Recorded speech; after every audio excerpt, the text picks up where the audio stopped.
Unirul Islam berarti ban thombor ki arngot isprakan thai haulber arja khallai menbau dang dei officer in charge Kampati police station hak arfu fratrek ulber arja rapwar usarai pernam de yeng kashari bon syasat along shijingim katkum ke kendon an lais pa nye funriu hapo bracket ar jong Indian penal code khat pras pa andropo bat lailak tangka ka kuna ban siu shaiwe ne kinde kispara nalol kani Unirul lo sya pengat kendon syasat along newsnam katkum ke kendon shipau jong protection of children from sexual offense Pokso Act arja khadar bersilak tengka ke kuna ban siu syakite kispara laga jong lembat kiwei pat ki kendon an ka special public prosecutor Pokso code is khasels kong ibalar shawarinja haba krane kilat puthai khobor hadin garai program na kayeng kashari kala ong ban lor kendon an ki bola pengat Unirul na ban siu kulum madu kumbah nyulak duna syakilanot ki bola thombor ka kut entas ni kala pas ya ka order ban sentence u convict Sri Nurul Islam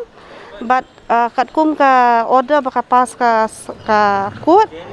Sri Nurul Islam la sentence life imprisonment kata ka section 376 Indian Penal Code baka fine ka by lailang ka bansiu ye survivor in number 2 nang ta pa dia ka rigorous imprisonment for 7 years haka section shipau jong ka Pokso Act baka fine ka basilak ka bansiu ye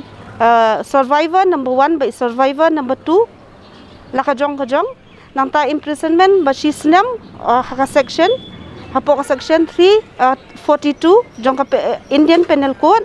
nang ta ka fine ka ba silak ka ba si hajar kata ka bansiu ye survivor number 1 number 2 but number 3 laka jong nang ta ka imprisonment basan snam haka section 354 jong ka Indian Penal Code baka fine ka ba san pho hajar ka bansiu ye survivor number 1 but survivor number 2 laka jong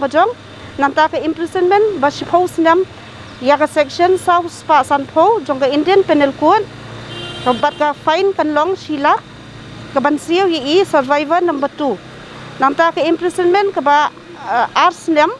haka dia ka section 506 jong ka Indian Penal Code baka fine ka bandai sanpho hajar ka bansiu ye survivor in number 2 but da umla bansiu new convict la da umla bansiu ya kani unha balit song biang jail sa lai benai na benta kini baro ka ba exclude pade ka section 342 jong ka Indian Penal Code but la da umla bansiu ya kataru on hab song jail biang sa si benai tikini baro kin ya lang kaju por ka sa fine ka total kan long na benta ES1 kan long silak san phui hajar na benta ES2 kan long henriulak san si hajar nang tanang benta ES3 kan long si hajar